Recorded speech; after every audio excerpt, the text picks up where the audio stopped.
Simulan natin ang bawat umaga sa panalangin, pasasalamat,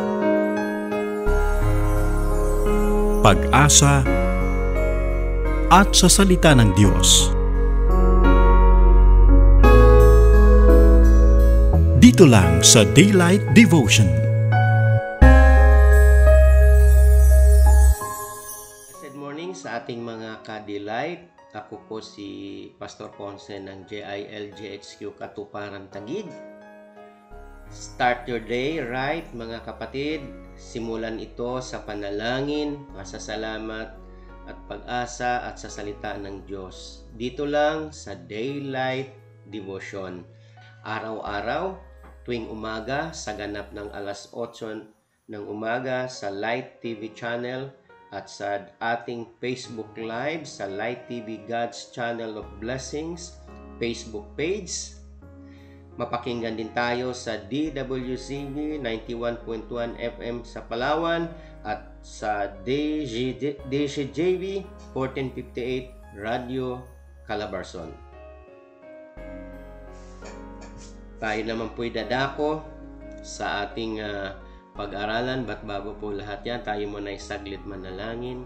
Hingi po tayo ng gabay sa Panginoon. Salamat po, Panginoon, sa umagang ito na muli kami dudulog sa inyo at sa inyo po namin, Lord, patuloy pinakatiwala ang lahat ng bagay. Maging, Lord, sa pag-aaral po namin ng iyong salita, ikaw po ang manguna. And Lord, let there be anointing, Lord, for every words, O God, na lalabas sa aking bibig, Panginoon. Maraming pong salamat. Naway ito'y maging patuloy na pagpapala sa bawat isa. Salamat po dakilang Diyos sa pangalan ni Jesus. Amen, amen, and amen. Praise God. Ang sabi po ng talata na ating pag-aralan sa Mark chapter 11 verse 23 and 24. Sabi po dito, I tell you the truth, you can say to this mountain, may you be lifted up and thrown into the sea, and it will happen. But you must really believe it will happen, and have no doubt in your heart. I tell you, you can pray for anything, and if you believe that you will receive it, it will be yours. Purihin po ang ating Panginoon sa kanyang buhay at makapangyarihang salita. Pinamagatan ko po yung ating pag-aralan sa sa umagang ito ng you can pray for anything. Okay? Makikita po natin dito doon sa mga talatang binasa po natin. Sabi po doon, I tell you the truth, you can say to this mountain na pwede siyang ating itapon or tumalon sa dagat, itapon sa dagat. At kapag tayo nanampalataya, it will happen. But napakahirap po, ang sabi nga doon. This kind of prayer or the kind of prayer that moves mountain is prayer for the fruitfulness of God's kingdom. At makikita po natin, it would seem impossible to move a mountain into the sea. Diba? Pero makita po natin, so Jesus used this illustration to show that God do the impossible.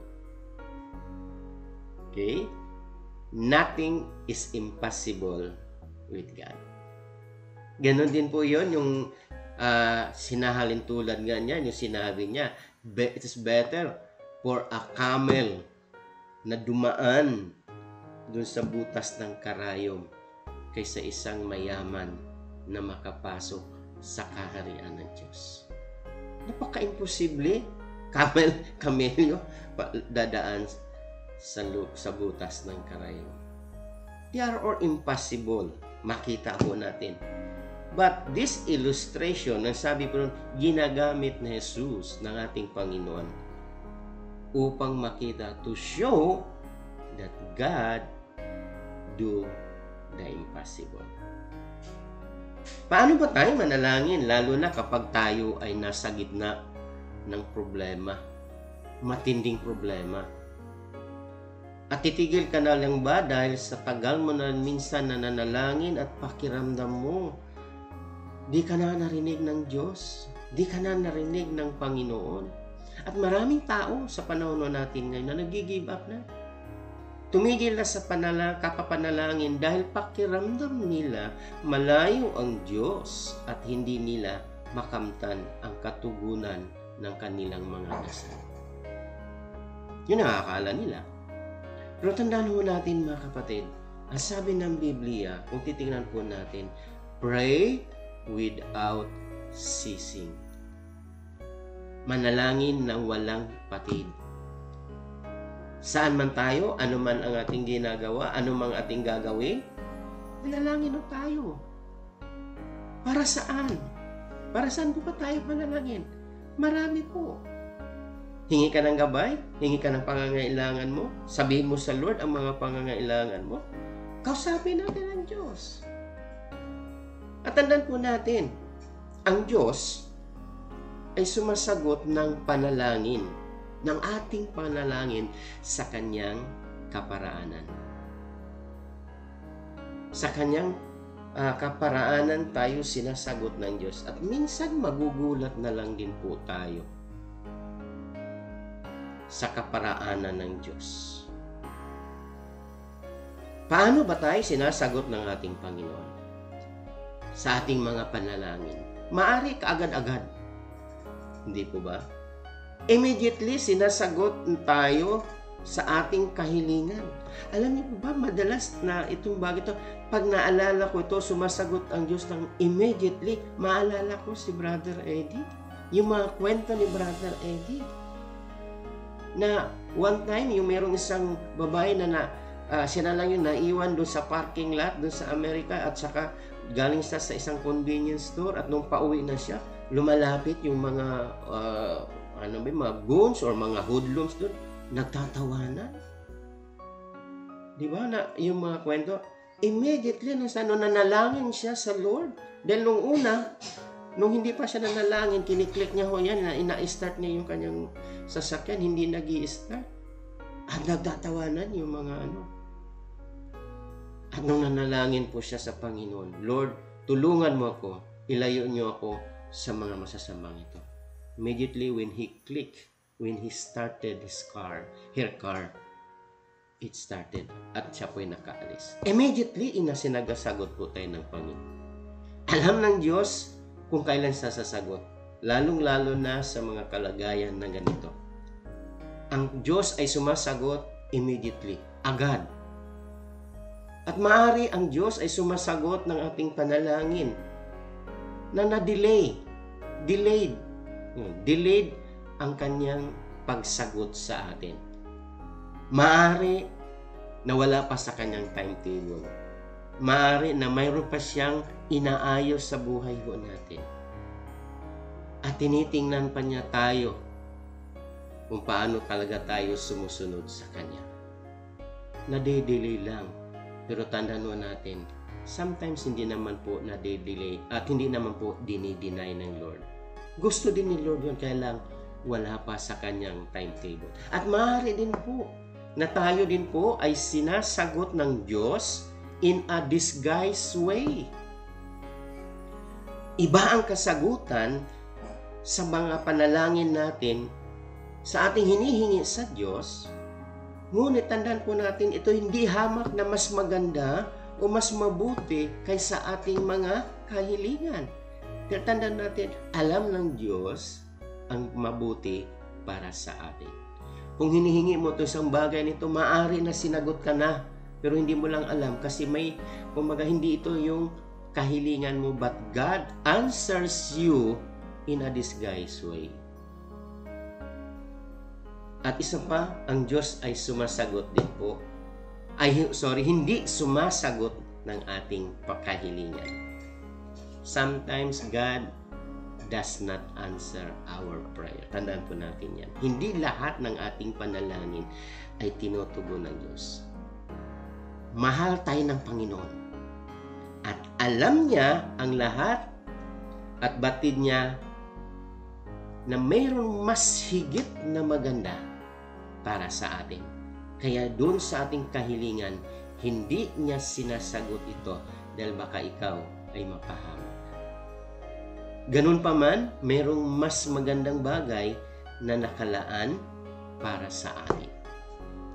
Kaya ganun po, tandaan po natin, ganun po ang Diyos.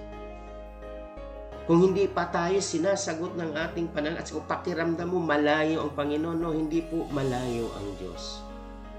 Kailangan lamang ayusin natin ang ating mga puso. And to pray effectively, you need faith in God. Not faith in the object of your request. If you focus only on your request, sabi po dito, you will be left with nothing if your request is refused. Kung yung ating nire-request personally o meron tayong kahilingan, pag hindi nasagot at hindi sinagot ng Lord, malaki ang effect sa iyo. Ngunit kung ang iyong panalangin at yung panalangin mo ay nakapokus ka sa pananampalataya sa Diyos na, Lord, alam ko, bibigay mo ito. Kung hindi naman, Lord, alam ko, mayroong mas maganda para sa akin. Hindi ka man sinagot po doon. Alam mo, may magandang bagay na ibibigay ang Diyos para sa atin. And to pray effectively, ang sabi nga po doon, other condition must be met. Number 1, ang sabi nga natin, doon sa mga talatang binasa natin, you must believe. Mark 11 verse 23, letter B. But you must really believe. It will happen and have no doubt in your heart. Ito po'y mangyayari. Kapag humihingi ka sa Diyos, you must believe. Manampalataya ka na ito'y iyong makakamtan. Ayaw ng Diyos na nagda-doubt ka sa Kanya. Kaya sabi nga doon sa aklat ng Santiago, di ba? Sabi nga doon, kapag humingi ka sa Lord, manampalataya ka na ito'y matatanggap mo at ipagkaloob ng Diyos sa iyo. At kapag ikaw po ay nagda-doubt, nag-alinlangan ka, ikaw ay parang isang alon ng dagat na walang paninindigan at kung saan ka dadalhin ng agos o ng tubig, doon po kayo pupunta. You must believe. Kailangan po nating manampalataya. Sa pambagay, isang conditions na mamito natin for our prayer to be effective, you must not hold a grudge against another person. Sa verse 25, ang sabi nga po doon, but when you are praying, first forgive anyone you are holding a grudge against, so that your Father in heaven will forgive your sins too. Kailangan mo na, kapag ikaw ay humihingi, nag-alay sa Panginoon, meron po tayong idinudulog sa Diyos. Ngunit kung meron po tayong naalala na meron po tayong kagalit, meron po tayong nakasamaan ng loob, kapatid, ang sabi nga doon sa ibang talata, doon sa ibang talata, sa ibang aklat, ang sabi nga kung ikaw po ay mag-aalay at naalala mo na meron ka palang kagalit, ang sabi po noon, iwanan mo yung iyong offering sa Panginoon at pumunta ka, makipagsundo ka at babalik ka upang ialay yung mga alay mo sa Diyos. Nais ng Panginoon na sa ating panalangin, wala po tayong makitang sama ng loob, galit sa kapwa, dahil ayaw ng ating Panginoon. Sabi po doon, sa pambagay, you must not pray with selfish motives. Ang sabi ng Philippians 2 verse 3, don't be selfish. Don't try to impress others. Be humble, thinking of others as better as better than yourselves. Ito yung nais ng Panginoon na sa ating panalangin. Hindi daw po dapat tayo selfish. Hindi lang sa akin. Treat others, ang sabi nga doon, don't try to to impress others. Be humble. Ito ang katangian ng Diyos na nais niya makita sa bawat isa sa atin. Yung pagiging humble po natin, yung humility po natin, at thinking others as better than others. We have to treat others better than us. Yan ang nais ng Panginoon. At kapag tayo naman din po ay pinagpapala, sinagot po tayo ng ating Panginoon sa ating mga kahilingan, binibless tayo ng Panginoon. Tandaan po natin, ikaw ay hindi ka pinagpapala para lamang sa iyo. You are not only blessed by God for you alone. You are blessed because God wants you to share your blessings to other people. Why? Because God wants you to be a channel of blessings to many people. Ikaw ay maging daluyan ng pagpapala sa maraming kaluluwa. At isa pang bagay na gusto kong iwanan, kondisyon para mamimit natin yung effective prayer natin, your request must be for the good of God's kingdom. Ang sabi ng 1 Corinthians chapter 10 verse 24, do not be concerned for your own good, but the good of others. Gaya ng sinasabi ko po kanina. Hindi lamang po tayo concerned sa sarili ho natin. Mas concerned po tayo sa iba. Yung pangangailangan ng iba. And as we do that, ang sabi nga doon, we are doing good things to the kingdom of God.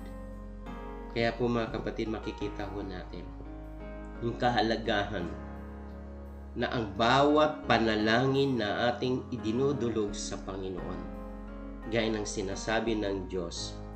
Ang sabi po doon sa ating mga binabasa kanina, kapag tayo po ay humingi sa Panginoon, we have to believe. Pwede mong utusan ang bundok na yan na tumalon sa dagat.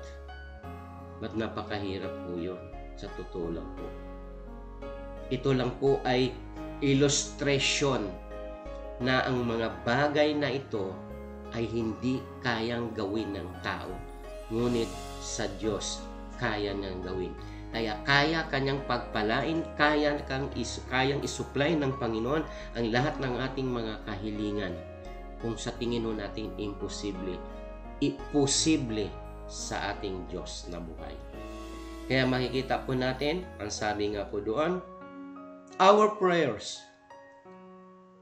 must be motivated by our prayers are often motivated by our own interest. Tandaan po natin, isa sa mga pinaka-example po ng ating panalangin na dapat po nating tularan ay yung panalangin ng ating Panginoong Hesus. When Jesus prayed in the book of Mark chapter 14 verse 36, ang sabi po doon, Abba Father, He cried out, everything is possible for you. Uulitin ko, everything is possible for you. Please take this cup of suffering away from me. Yet, I want your will to be done, not mine. Ito ang panalangin ng ating Panginoong Hesus. Our example na dapat po tayo ganito manalangin. Kung ano ang kalooban ng Diyos sa atin, yun po ang mangyayari sa atin. Mga kapatid, gaya ng sabi ko kanina, our prayers, minsan motivated ba yun? Motivated ang ating panalangin ng ating personal na interest. At napakaganda pakinggan ang sabi doon, we like to hear that we can have anything. Yes. Kasi doon pa lang sa ating mga talata, doon sa ating title kanina, you can pray for anything. Kahit anong bagay pwede mong ihingin sa Diyos sa pamamagitan ng panalangin. Because our God is the owner of everything we need. Kaya, sometimes we like to hear that we can have anything. Sa atin, meron tayo. Sa atin, meron tayong ganito. Pero ano ang sabi po na anong panalangin po ito? But Jesus prayed with God's interest in mind. When we pray, we can express our desires, but we should want His will above ours. Kaya po mga kapatid, tinanong natin, paano ba tayo manalangin? We have to check ourselves to see if our prayers of your prayers focus of your interest, on your interest, or nakapokus po ito sa God's interest. Tandaan natin mga kapatid, walang imposible sa Diyos. At kapag anuman ang ating hilingin, and we believe na ito'y ating matatanggap, ito nga ay ating matatanggap. Kaya ito po ang nais ng Panginoon na sa ating panalangin, we must be firm sa ating panalangin. Nananampalataya tayo, we have to believe. Kung titingnan natin uli ang sabi ng verse 25, I tell you, you can pray for anything, and if you believe that you've received it, it will be yours. Whatever it is. Ano mang kailangan natin sa Diyos, kung nananampalataya tayo, we believe na ito'y matatanggap natin, matatanggap mo nga yan. Kagalingan ng sakit karamdaman, kayang pagalingin ng Diyos. Ibalik, i-restore ang nasirang relasyon sa pamilya. Kapag ikaw ay patuloy na nanalangin at nanampalataya ka na ikaw ay tutugunin ng Diyos, it will be yours. Mga kapatid, walang imposible sa Panginoon. As long as na ang ating panalangin ay nakapokus sa kalooban ng ating Panginoon, hindi yung ating kagustuhan. Kaya po sa umagang ito, salamat po dahil alam ko po, meron tayong kahilingan sa Diyos. Just believe. Manampalataya ka na ikaw po ay tutugunin ng Panginoon at tutugunin ka nga ng Diyos. Salamat po, Panginoon, sa umagang ito. Sa minsan pa, pagpapaalala niyo po sa amin, O God, na kung kami dudulog sa inyo, kung kami manalangin sa inyo, Panginoon, manampalataya po kami. We have to believe, Lord, na ito'y aming makakamtan at makakamtan nga po namin, O God. Lord, minsan nagda-doubt po kami. Ngunit, Lord, sa oras nito, humihingi kami ng tawad sa inyo. Patuloy, Lord, na ilagay niyo sa aming mga puso, Lord, ang pagtitiwala namin sa inyo na anumang sitwasyon, anumang hirap, anumang imposible ng aming problema na malutas namin, Panginoon, nanampalataya po kami, Lord, walang imposible sa inyo. Kaya mong lutasin, kaya mong sagutin, Panginoon, ang aming panalangin, O Diyos. Maraming pong salamat. Bless each and everyone of us, Father God, and even right now, Lord, sa aming mga kapatid, na sa mga oras na ito, O God, ay mayroong matinding kinakaharap, Panginoon. May mga matindi silang hinihiling sa iyo, O God. May mga kasagutan po silang inaantay, Panginoon. Lord, I pray na sa oras na ito, Panginoon, katugunin mo sila, O God, for the glory of your name, Lord. Maraming pong salamat sa inyo po, O God. Patuloy pinagkatiwala ang lahat ng bagay. Pagpalain niyo po, Lord, ang bawat isa. Sa pangalan ni Jesus. Amen. Amen. And amen. Marami pong salamat sa inyong lahat. At muli, ako po si Pastor Ponce Bunhan ng JILJHQ Katuparan Taguig. Patuloy po nating subaybayan ang programang Daylight Devotion. God bless you more.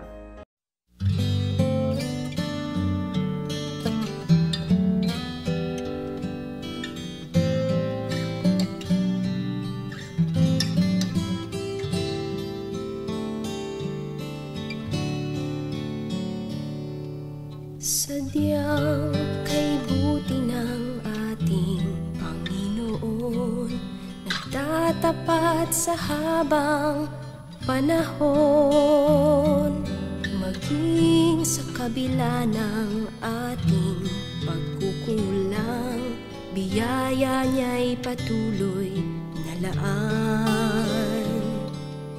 Katulad ng pagsinag ng gintong araw, patuloy siyang nagbibigay tanglaw.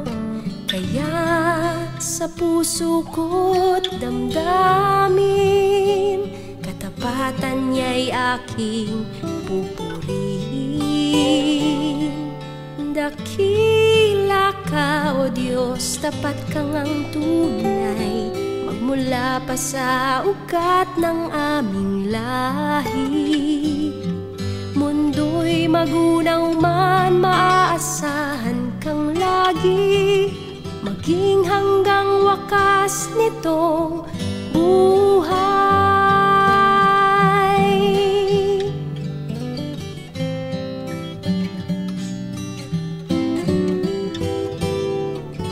Kaya, O Diyos, kita'y laging pupurihin, sa buong mundo'y aking awitin. Dakila ang iyong katapatan, pag-ibig mo'y walang hanggan. Dakila ka, O Diyos, tapat kang ang tunay, magmula pa sa ugat ng aming lahi. Mundo'y magunaw man, maaasahan kang lagi, maging hanggang wakas nitong buhay. Oh, dakila ka, O Diyos, sa habang panahon, katapatan mo'y matibay na sandigan. Sa bawat pighati, tagumpay man ay naroon. Daluyan ang pag-asa kung kailanga'y hinahon. Pag-ibig mo'y alay sa'min noon hanggang ngayon.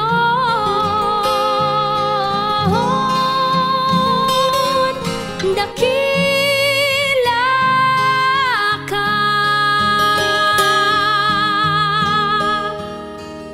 O Diyos.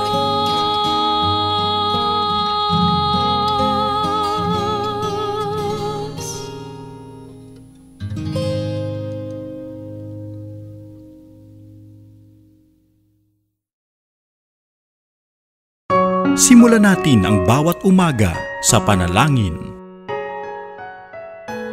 Pasasalamat, pag-asa, at sa salita ng Diyos.